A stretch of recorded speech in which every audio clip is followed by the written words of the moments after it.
کیا آپ کے ساتھ کبھی ایسا ہوا ہے کہ آپ لوگوں کے درمیان بیٹھے ہوں لیکن پھر بھی خود کو بالکل اکیلا محسوس کریں؟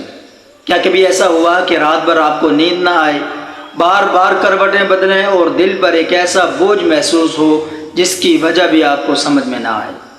کیا کبھی ایسا ہوا کہ ہونٹوں پر مسکراہٹ ہو لیکن دل خاموشی سے رو رہا ہو؟ اگر ایسا ہوا ہے تو یقین جانیے آپ اکیلے نہیں ہیں۔ آج اس دنیا میں بے شمار لوگ اسی خاموش جنگ سے گزر رہے ہیں۔ کوئی ڈپریشن کا شکار ہے، کوئی انزائٹی میں مبتلا ہے اور کوئی ایسی بے سکونی میں زندگی گزار رہا ہے جس کا درد وہ کسی کو بتا بھی نہیں سکتا۔ لوگ پوچھتے ہیں خیریت ہے اور وہ صرف اتنا کہہ دیتا ہے الحمدللہ سب ٹھیک ہے، حالانکہ حقیقت یہ ہوتی ہے کہ اس کے دل کے اندر ایک طوفان برپا ہوتا ہے۔ میرے عزیزو، ایک بات ہمیشہ یاد رکھیے، ہر بے سکونی کی وجہ ایک جیسی نہیں ہوتی۔ کبھی اس کی وجہ زندگی کی آزمائشیں ہوتی ہیں، کبھی اپنوں کی جدائی ہوتی ہے، کبھی روزگار کی فکر ہوتی ہے، کبھی مستقبل کا خوف اور کبھی ماضی کے غم ہوتے ہیں، اور بعض اوقات ڈپریشن اور انزائٹی واقعی ایک طبی بیماری بھی ہوتی ہے جس کے لیے علاج کی ضرورت ہوتی ہے۔ اسی لیے اسلام ہمیں توازن کی تعلیم دیتا ہے۔ اسلام ہمیں یہ نہیں سکھاتا کہ صرف علاج کرو اور اللہ کو بھول جاؤ، اور یہ بھی نہیں سکھاتا کہ صرف دعا کرو اور جائز اسباب چھوڑ دو، بلکہ اسلام ہمیں دونوں چیزوں کی تعلیم دیتا ہے، اللہ پر کامل بھروسہ بھی اور مناسب علاج اختیار کرنا بھی۔ لیکن ایک مومن کی زندگی کا پہلا قدم کیا ہونا چاہیے؟ سب سے پہلے وہ اپنے رب کی طرف رجوع کرے، وہ دوسروں سے پہلے اپنا محاسبہ کرے، وہ اپنے دل سے پوچھے آخر میرے دل سے سکون گیا کہاں؟ کہیں میرے اور میرے رب کے درمیان کوئی فاصلہ تو پیدا نہیں ہو گیا؟ کہیں میں اللہ تعالیٰ کے کسی حکم سے غفلت تو نہیں برت رہا؟ کہیں میں کسی فرض میں کوتاہی تو نہیں کر رہا؟ کیونکہ جب بندہ اپنے رب سے دور ہونے لگتا ہے تو دل کے اندر ایک ایسا خلا پیدا ہو جاتا ہے جسے دنیا کی کوئی دولت، کوئی شہرت، کوئی انسان اور کوئی آسائش بھی نہیں بھر سکتی۔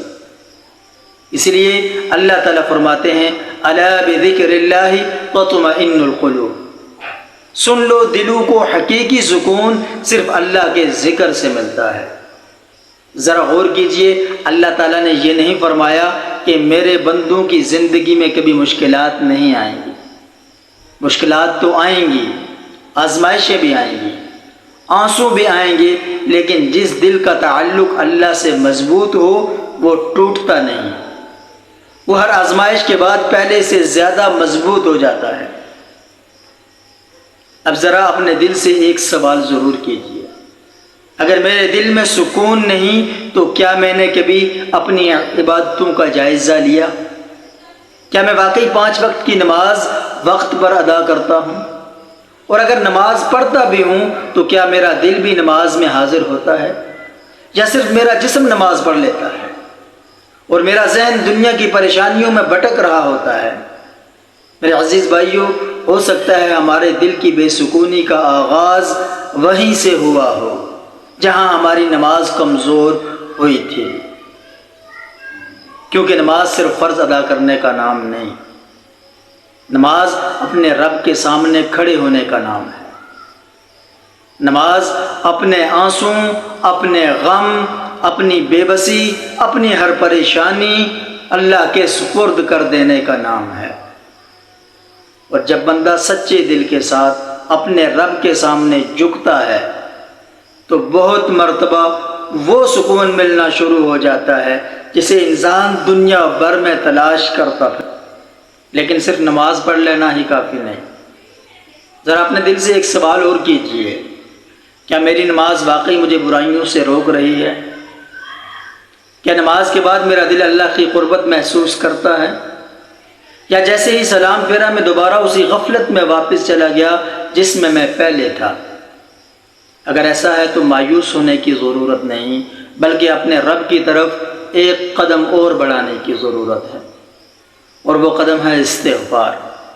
میرے عزیز بھائیوں، ہم سب انسان ہیں، ہم سے غلطیاں بھی ہوتی ہیں، ہم سے گناہ بھی ہوتے ہیں، اور بعض اوقات یہی گناہ ہمارے دل پر ایک ایسا بوجھ بن جاتے ہیں جسے ہم سمجھ بھی نہیں پاتے۔ پھر ہمیں لگتا ہے کہ شاید یہ صرف پریشانی ہے، ہمیں لگتا ہے کہ شاید یہ صرف بے سکونی ہے، حالانکہ ممکن ہے کہ ہمارا دل اپنے رب کی طرف لوٹنے کے لیے ہمیں پکار رہا ہو۔ اسی لیے رسول اللہ صلی اللہ علیہ وسلم جو تمام انسانوں میں سب سے زیادہ پاکیزہ تھے، وہ بھی کثرت سے استغفار فرمایا کرتے تھے۔ تو پھر ہم کتنے زیادہ محتاج ہیں اپنے رب سے معافی مانگنے کے۔ آج سے اپنی زبان کو استغفار کا عادی بنا لیجئے۔ استغفر اللہ و اتوب الیہ یہ صرف چند الفاظ نہیں، یہ اپنے رب کے دروازے پر دستک دینے کا نام ہے۔ یہ کہنا ہے کہ اے اللہ میں واپس آ گیا ہوں۔ اور یاد رکھیے، اللہ تعالیٰ اپنے بندے کی توبہ سے بہت زیادہ خوش ہوتے ہیں۔ جب بندہ ایک قدم اپنے رب کی طرف بڑھاتا ہے تو اللہ تعالیٰ اپنی رحمت کے تمام دروازے اس پر کھول دیتے ہیں، اور جب دل نماز سے جڑ جائے اور زبان استغفار سے تر ہو جائے تو پھر ایک اور دروازہ کھلتا ہے، اور وہ ہے دعا کا دروازہ۔ ذرا سوچیں، ہم دن بھر کتنے لوگوں سے اپنی پریشانیاں بیان کرتے ہیں، اپنے دوستوں سے، اپنے رشتہ داروں سے، اور کبھی کبھار تو ایسے لوگوں سے بھی جو ظاہری طور پر ہماری کوئی مدد نہیں کر سکتے، لیکن ہم نے آخری مرتبہ اپنے رب کے سامنے دل کھول کر کب دعا کی تھی؟ کب آنسو بہائے؟ کب اپنے آنسو صرف اللہ کے لیے بہائے تھے؟ کب سجدے میں جا کر یہ کہا تھا، اے اللہ میرا دل بہت تھک گیا ہے، اب مجھے اپنے قریب کر لے؟ میرے عزیزو، دعا صرف الفاظ کا نام نہیں، دعا بندے اور اس کے رب کے درمیان محبت، امید، عاجزی اور یقین کا ایک رشتہ ہے۔ اور جب بندہ سچے دل سے اپنے رب کو پکارتا ہے تو چاہے حالات فوراً نہ بھی بدلیں، لیکن اس کے دل میں ایک نئی امید ضرور پیدا ہونے لگتی ہے، اور یہی امید انسان کو اندھیروں سے نکال کر روشنی کی طرف لے جاتی ہے۔ لیکن میرے عزیز بھائیوں اور محترم بہنوں، امید کو زندہ رکھنے کے لیے صرف دعا ہی کافی نہیں۔ اللہ تعالیٰ نے اپنے بندوں کے لیے ایک اور عظیم نعمت عطا فرمائی ہے، اور وہ نعمت ہے قرآن مجید۔ ذرا اپنے دل سے ایک سوال کیجئے، ہمارا قرآن سے تعلق کتنا ہے؟ کیا ہم روزانہ چند آیات بھی سمجھ کر پڑھتے ہیں، یا قرآن مجید صرف رمضان تک محدود ہو کر رہ گیا ہے؟ یاد رکھیے، یہ کوئی عام کتاب نہیں، یہ اس رب کا کلام ہے جس نے آپ کے دل کو پیدا کیا ہے، اور جو دل کو پیدا کرتا ہے وہی دل کے زخموں کا اصل علاج بھی جانتا ہے۔ اس لیے قرآن صرف ہدایت نہیں بلکہ دلوں کے لیے شفا بھی ہے۔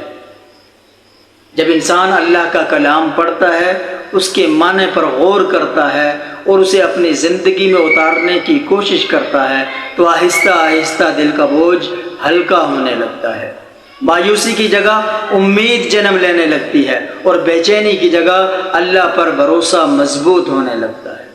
میرے عزیزو، یہ بھی یاد رکھیے، کبھی کبھی انسان پوری کوشش کرتا ہے، نماز بھی پڑھتا ہے، استغفار بھی کرتا ہے، اللہ سے دعائیں بھی مانگتا ہے، قرآن بھی پڑھتا ہے، لیکن اس کے باوجود ڈپریشن یا انزائٹی کی علامات برقرار رہتی ہے۔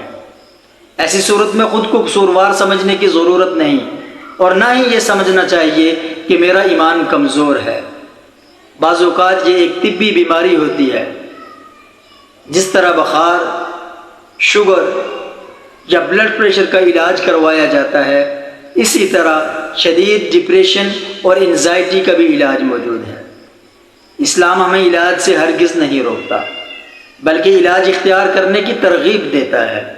اس لیے اگر آپ محسوس کریں کہ آپ کی بے چینی آپ کی روزمرہ زندگی، آپ کی عبادت یا آپ کے گھر والوں کے ساتھ تعلقات پر اثر ڈال دے گی تو کسی مستند ڈاکٹر یا ماہر نفسیات سے رجوع کرنے میں ہرگز شرم محسوس نہ کریں۔ یہ کمزور ایمان کی علامت نہیں، بلکہ اللہ تعالیٰ کے عطا کیے ہوئے اسباب کو اختیار کرنا ہے۔ اور اب میں اس بیان کو ایک امید کے پیغام کے ساتھ ختم کرنا چاہتا ہوں۔ اگر آج آپ کا دل ٹوٹا ہوا ہے، اگر آپ تھک چکے ہیں، اگر آپ کو لگتا ہے کہ اب کوئی راستہ باقی نہیں، تو یاد رکھیں اللہ کا دروازہ آج بھی کھلا ہے، اور اس وقت بھی کھلا ہے جب پوری دنیا کے دروازے بند ہو جائیں۔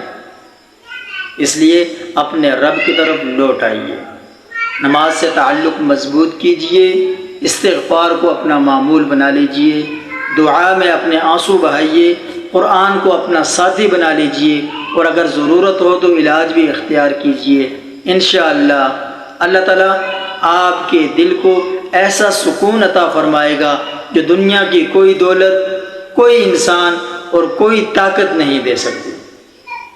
اللہ تعالیٰ ہم سب کے دلوں سے ہر غم کو، ہر پریشانی کو، ہر بے چینی، ہر ڈپریشن اور مایوسی کو دور فرمائے، ہمیں ایمان، عافیت اور قلبی سکون عطا فرمائے۔ آمین یا رب العالمین۔ جزاکم اللہ خیر۔